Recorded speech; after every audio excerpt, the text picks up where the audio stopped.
आज शहराचा बी विकास करताना ग्रामीणचा विकास करताना जनतेने जो विश्वास दिला, जनतेने विश्वास कसा दिला का 40 वर्ष यांचं केंद्रात सरकार होतं, राज्यात सरकार होतं, थोरात मंत्री होते, आमदार होते, त्यांचे मेव्हणे मंत्री आमदार होते, त्यांची भगिनी नगराध्यक्ष होती, तरी हे संगमनेर ज्या पद्धतीने जर एकाच व्यक्तीकडे एकाच विचाराच्या लोकांकडे एवढे वर्ष सत्ता असताना जो विकास होणं अपेक्षित होतो तो झालेला नाही.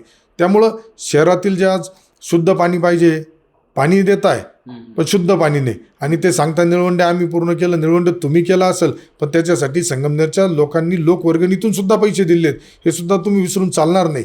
हे 40 आणि 30 वर्ष जर तुम्हाला पिण्यासाठी पाणी द्यायला 40 वर्ष जर लागत असेल, ते तुमचं यश आहे का अपयश आहे हे सुद्धा संगमनेरकर जनतेने मान्य केलं. आता तुम्हाला हे अपयशच मिळाले.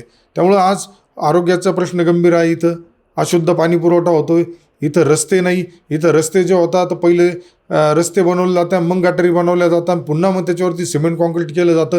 म्हणजे फक्त ठेकेदार पोचण्यासाठी संगमनेर नगरपालिकेचं 129 ते 30 कोटीच्या आसपास बजेट चालतं.